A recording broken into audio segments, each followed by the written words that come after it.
Pharisees and the leaven of Herod in verse 15, the disciples are confused that he's talking about bread. And it's because of their blindness. They are spiritually blind. We used those words specifically last week to talk about how they're dull, they're blind. They don't see what Jesus has just clearly put in front of them.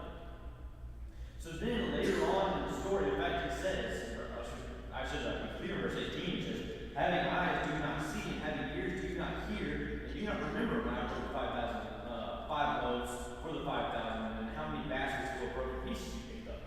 And so you see, he says that you're blind and you're deaf because you're not seeing what I've been trying to tell you. Well, then in the next section of text, Mark talks about Jesus healing a blind man. And what we didn't get to talk about in this was why it took so long for the man to actually be able to completely see. And so we kind of get an answer to that, I think, as we continue on. And so if you remember verses 22 through 26, this is where Jesus heals this blind man. Remember, he uses spit on his eyes, and he lays his hands on him, and the man can only see partially. And he says, I can see, but people look like trees, so I can't fully see. And then when Jesus heals him again, or does it again, it says that he looks intently, and then he can see clearly. And so you could ask, why is that the case? Well, why could he only see partially, but not fully? I think that we get the answer as we continue on. And this is just a point that we're going to make, and we'll get into chapter 9. But in verses 27 through 33, we see Peter finally confess Jesus. Someone confesses that Jesus is the Christ. And it seems that their spiritual blindness might have gone a little bit. Maybe he's able to see a little bit more who Jesus is, and so his vision is a bit more clear. But he still doesn't see him all the way. And so he says that you are the Christ, in verse 29. But then, later on, when Jesus says, okay, you know that I am the Christ, the Son of Man, I'm going to have to suffer on this earth. And I'm going to have to die on this earth. And then after 3 days, I'll rise again. And it says in verse 32, as he was stating the matter plainly, and Peter took him aside and began to rebuke him. So obviously Peter's vision isn't clear enough, because he sees who Jesus is, but he doesn't really know who Jesus is. He knows that Jesus is the Christ, but he doesn't understand his function. So his blindness is not totally cured. And I think that is why Mark gives us this text in the middle. We have an instance where the disciples are called blind. We have a healing of a blind man, where in every other healing that we know of, the healing is immediate and it's total. There's never a gradual healing that we see. Does it work?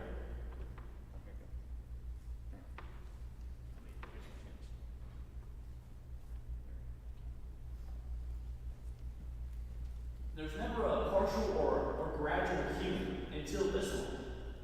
And so when you ask the question, why, you look at what the before was after. And maybe this is just interpretation. But I think it's worth the question, why is it this way?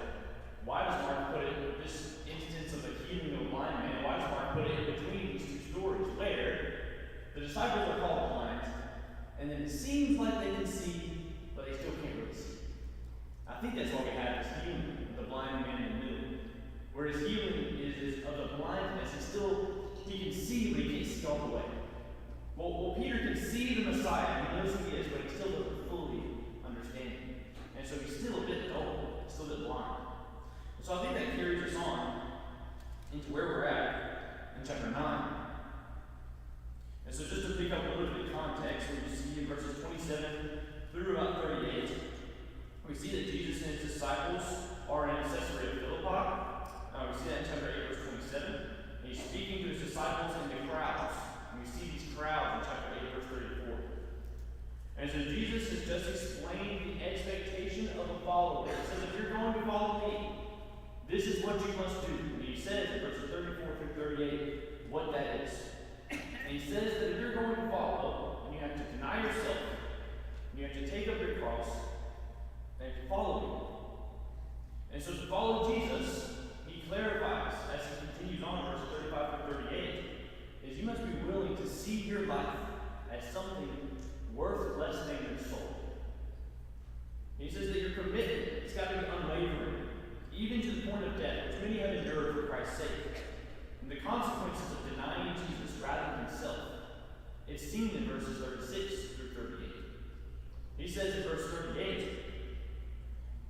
Son of Man will also, verse 30 at the beginning, for whoever is ashamed of me.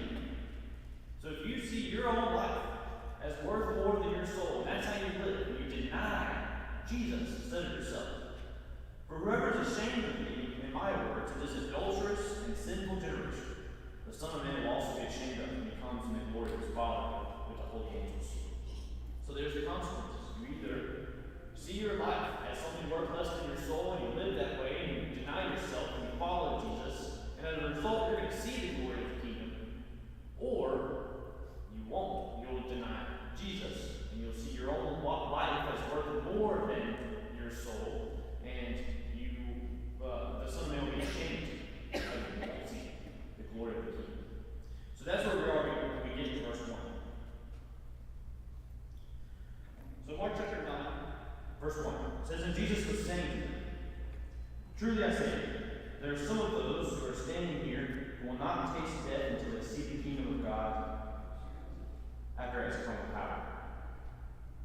And so we get this phrase at the beginning, and Jesus was saying to them, which typically means that Jesus had said other things also. And there's multiple things that Jesus said. But here we're getting the most potent point. The main point of what Jesus has been saying is what Mark records for us.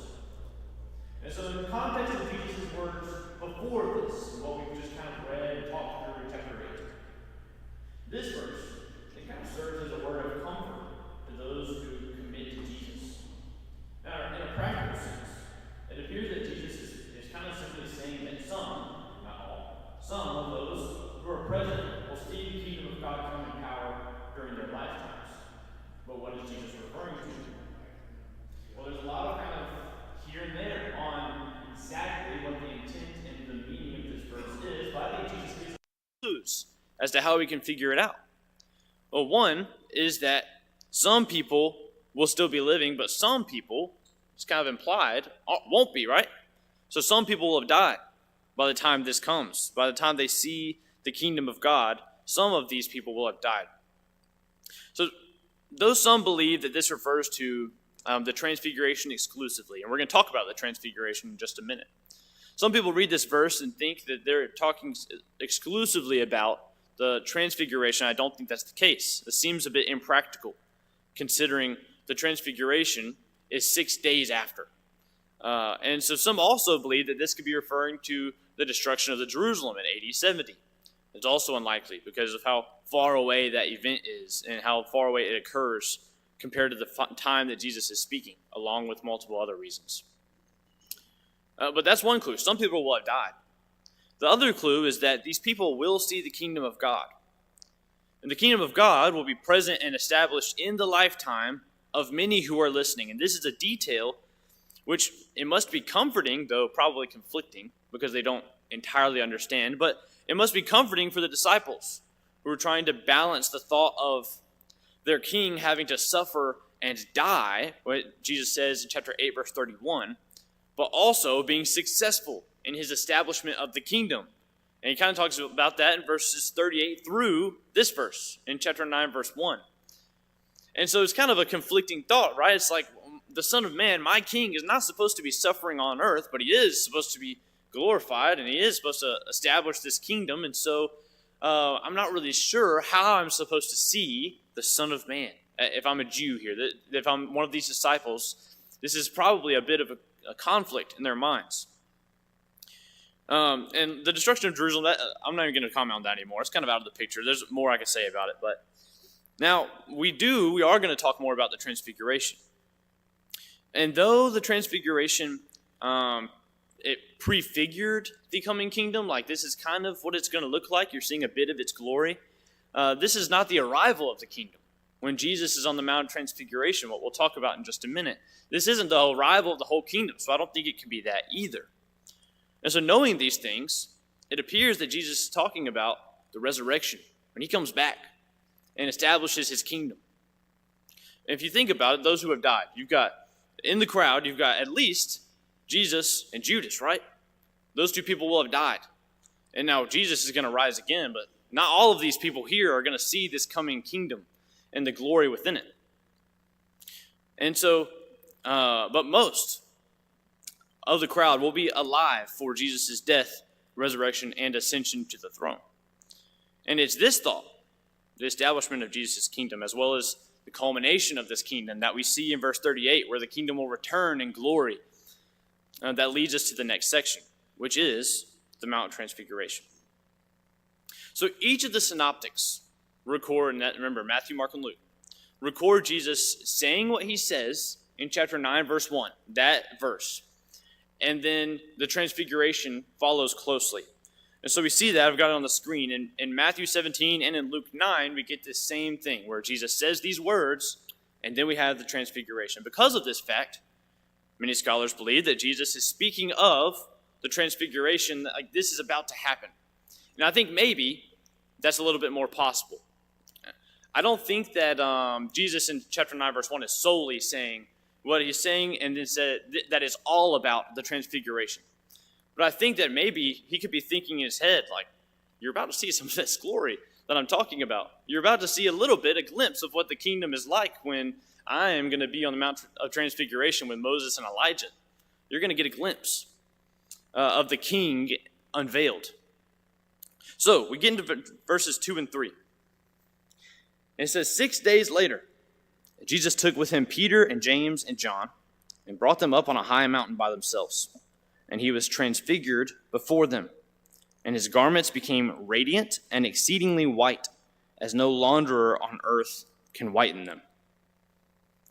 So a few things here. One is that Mark adds the number of days.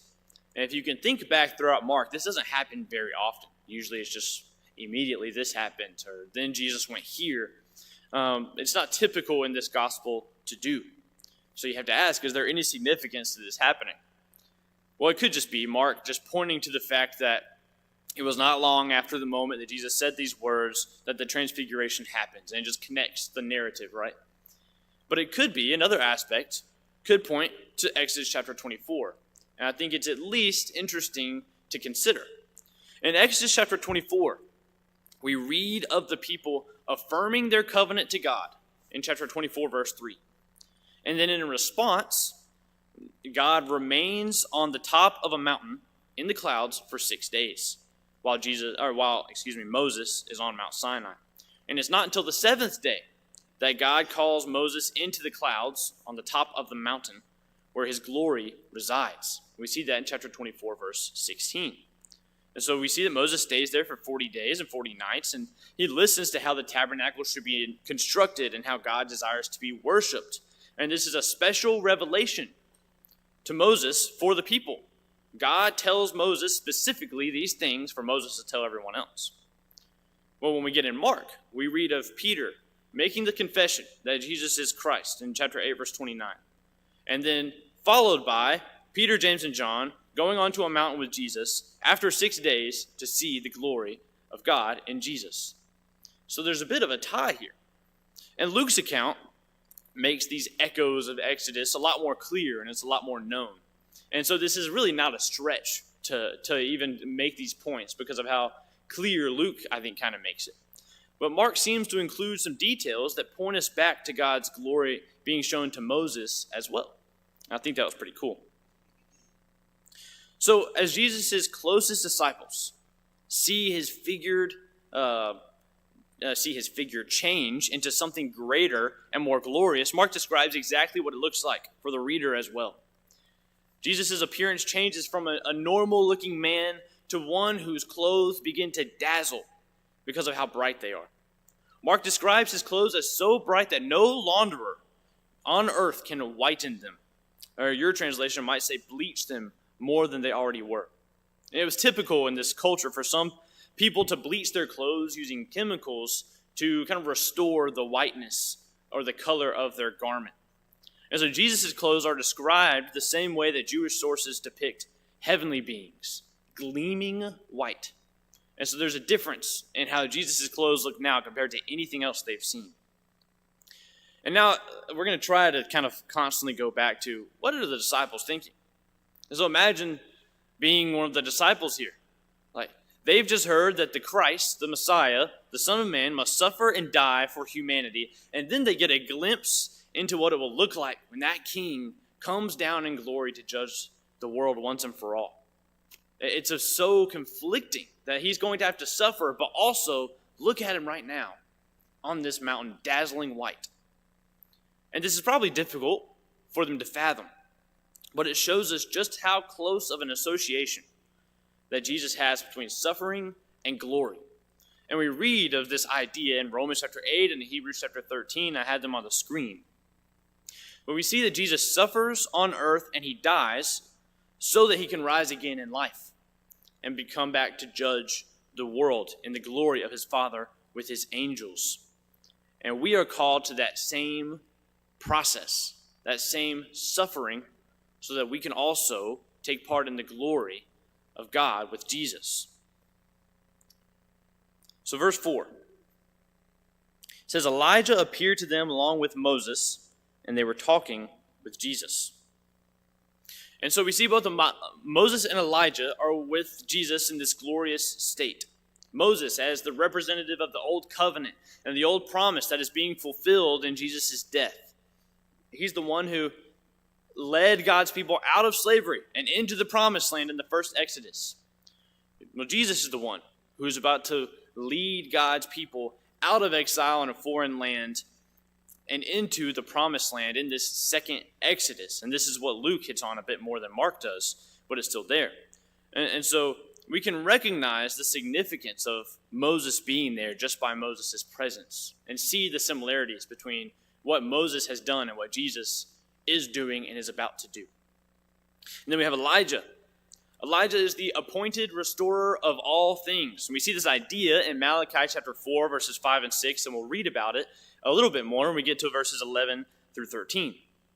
But Mark seems to put some sort of emphasis on Elijah when he says, Elijah appeared to them along with Moses. And I think this could point to the fact that, quote, all things, we'll see this in verse 12, but these all things that Elijah is coming to restore, well, this is being fulfilled here. And so we'll talk about that more later because the disciples are going to ask questions about it. But we get to verse 5 and 6. It says, Peter said to Jesus, Rabbi, it is good for us to be here. Let us make 3 tabernacles, one for you and one for Moses and one for Elijah. For he did not know what to answer, for they became terrified. So one interesting thing to note is that,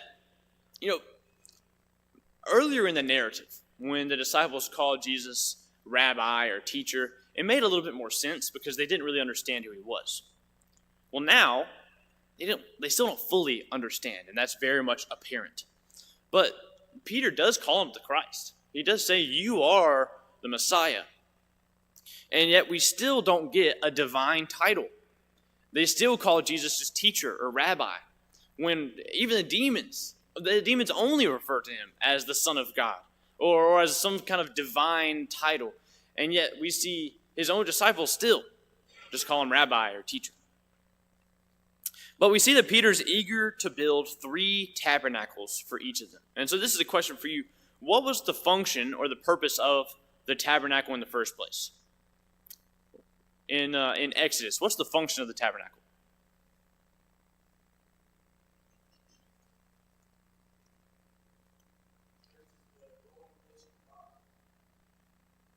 Thank you.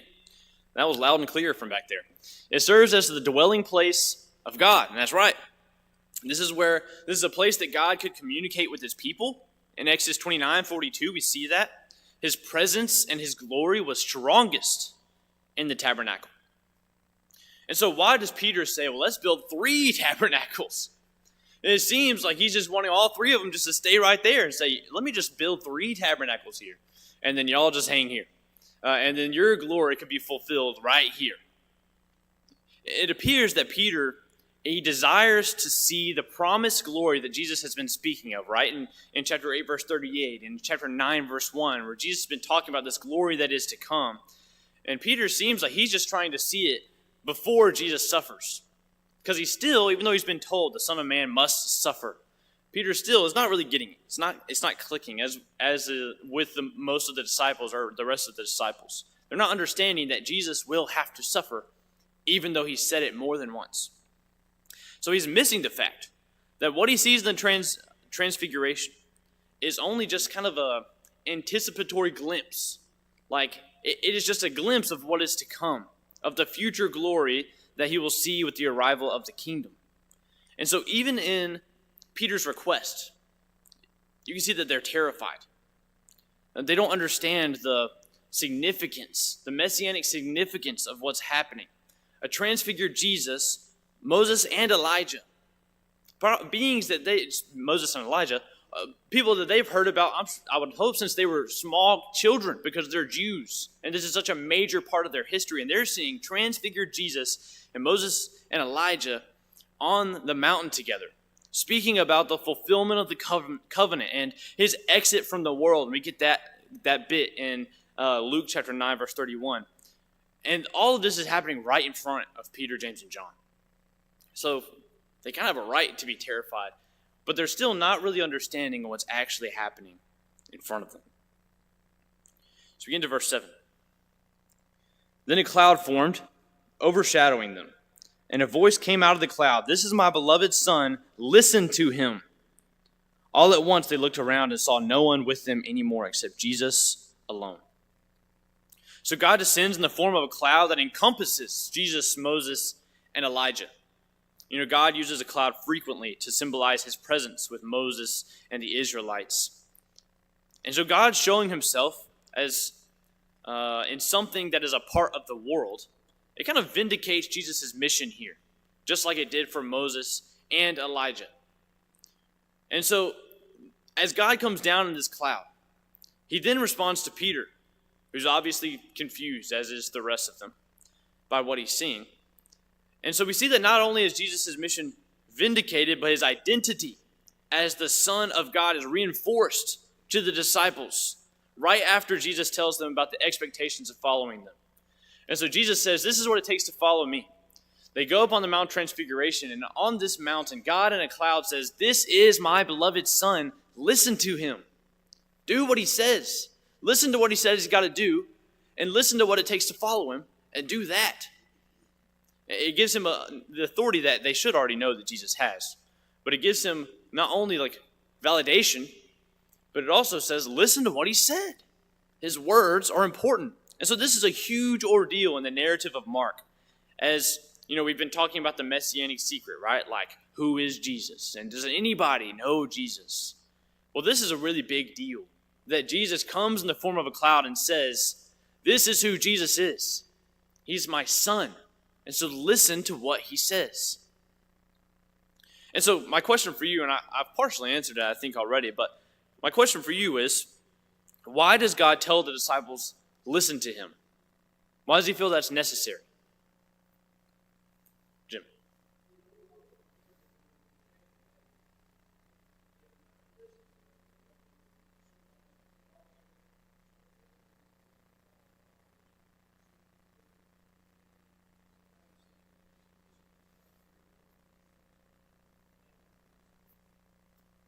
Yeah, certainly. And so what Jim's kind of pointing at is there was an old law which Moses brought, and that's not the law they follow anymore. Though they're Jews, that's not what they are to follow. Instead, they're to listen to the Son. His words hold authority. And what the Son has said is, deny yourself, take up your cross, and follow me. Just like I am going to have to suffer and take up my cross and go onto Golgotha. Yes.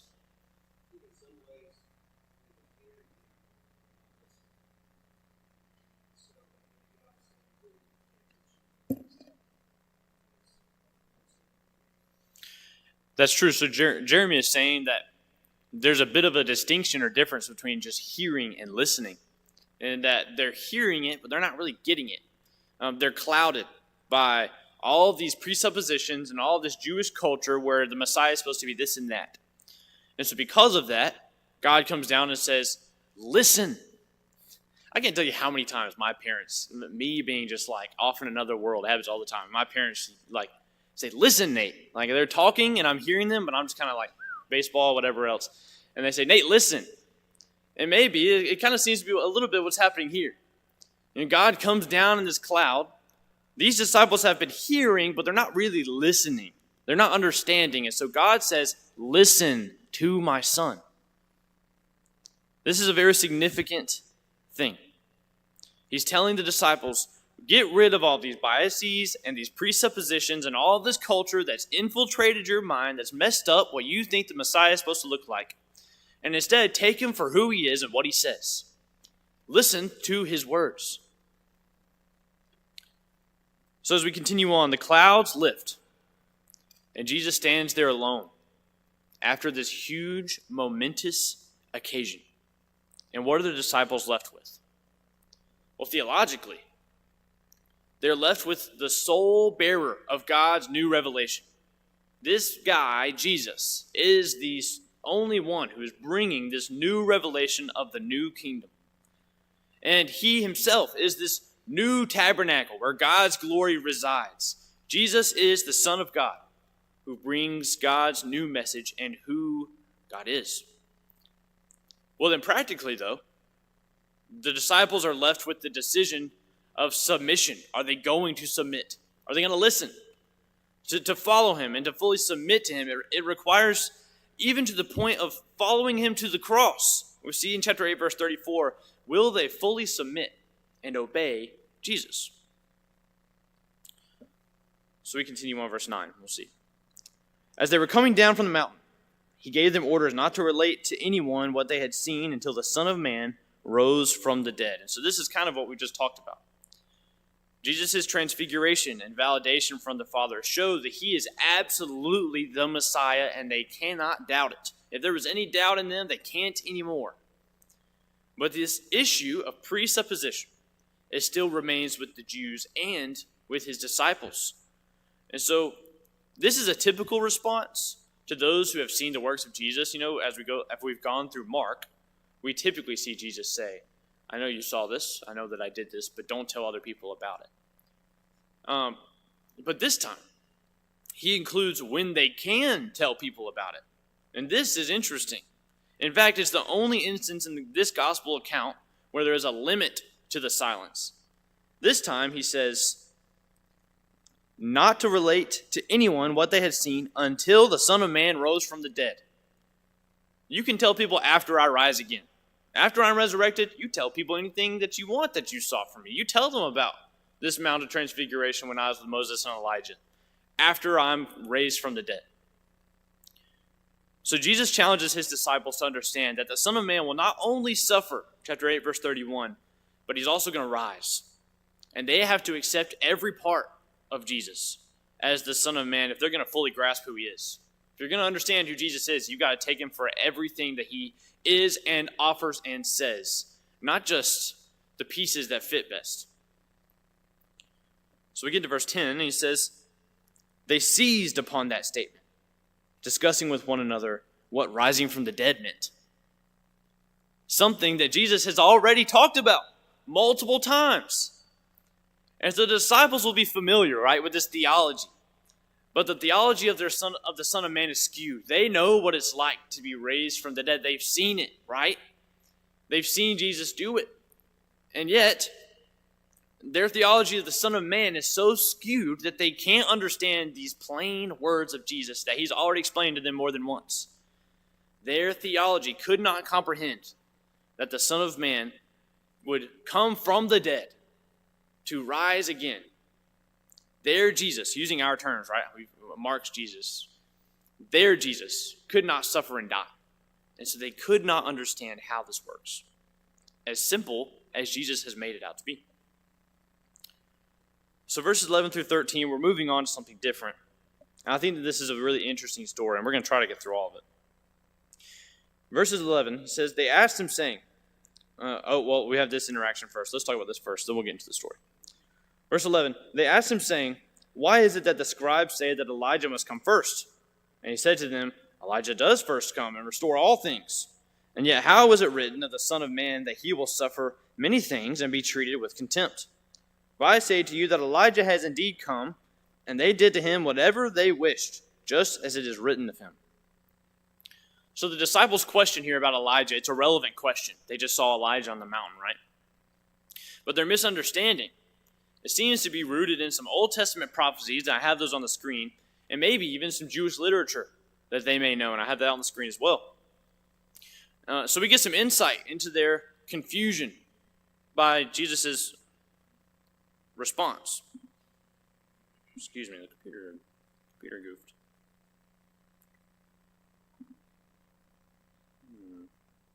There we go.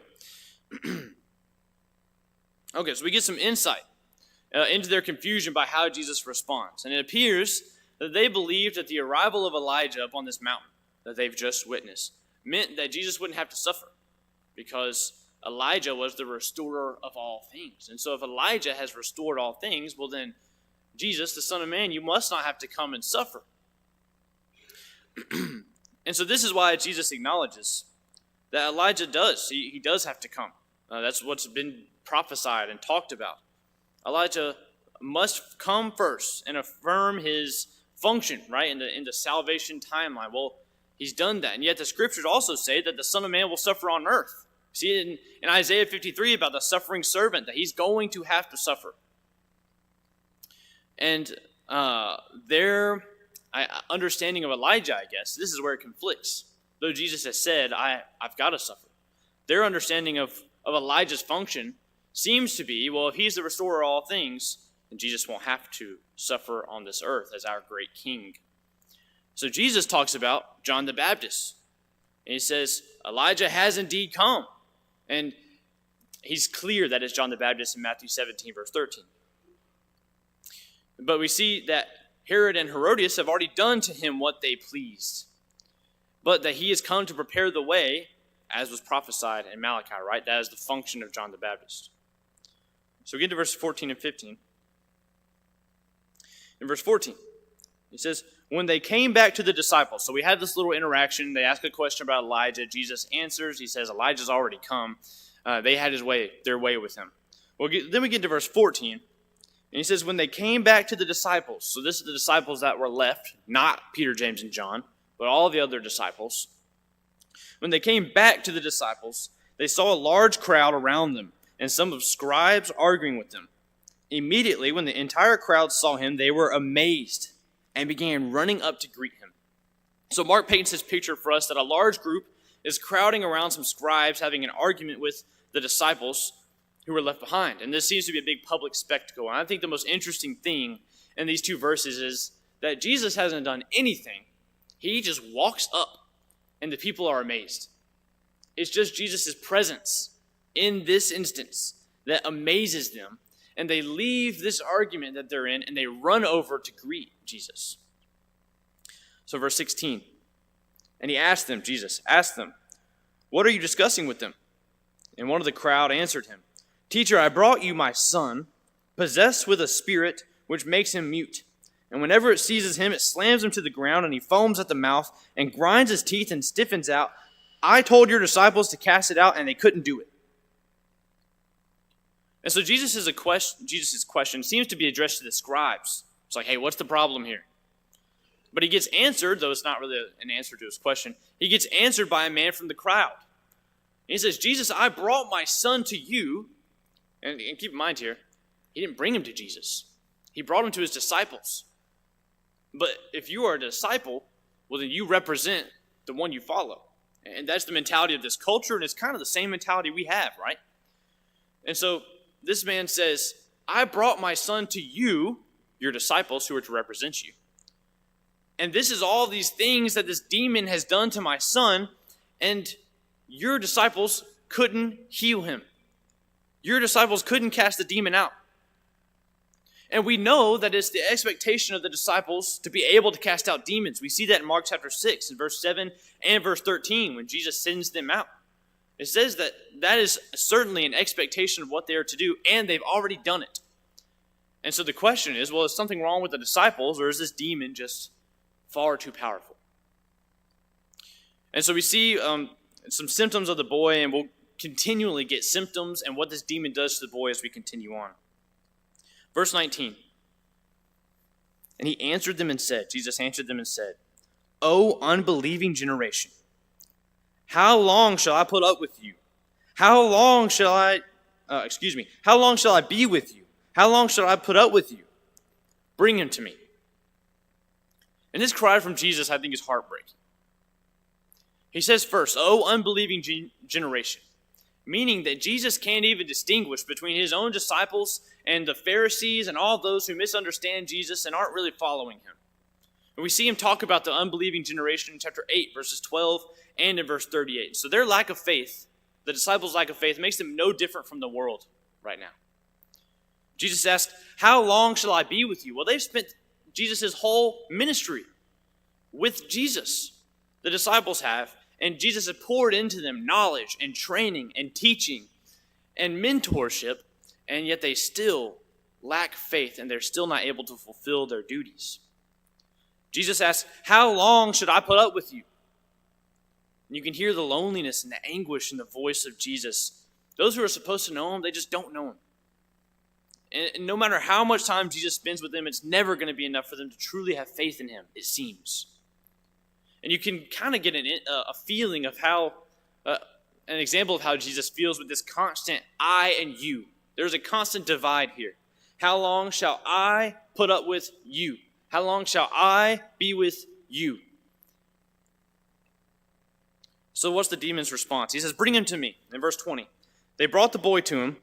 When he saw him, immediately the spirit threw him into a convulsion, and falling to the ground, he began rolling around and foaming at the mouth. And so we see that this is the response of the demon.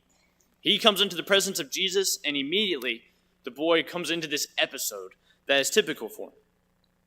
So verses 21 through 22. And he asked his father, Jesus asked the father, "How long has this been happening to him?"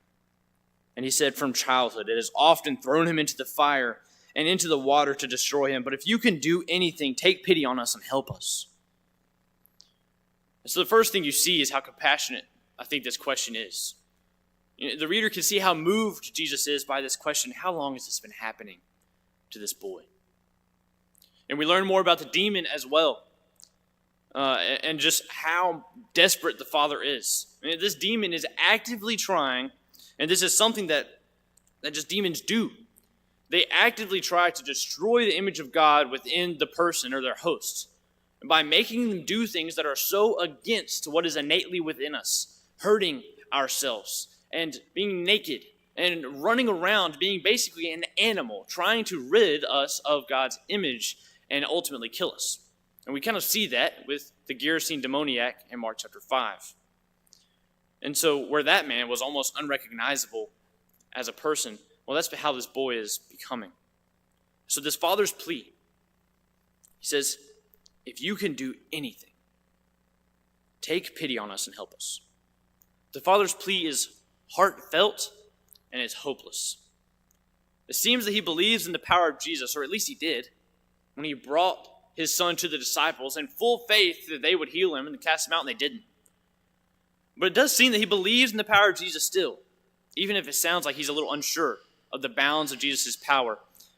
But I believe that the man qualifying his request with, "if you can do anything," this isn't like testing Jesus, but it's kind of allowing his circumstances to dictate his unfaithfulness.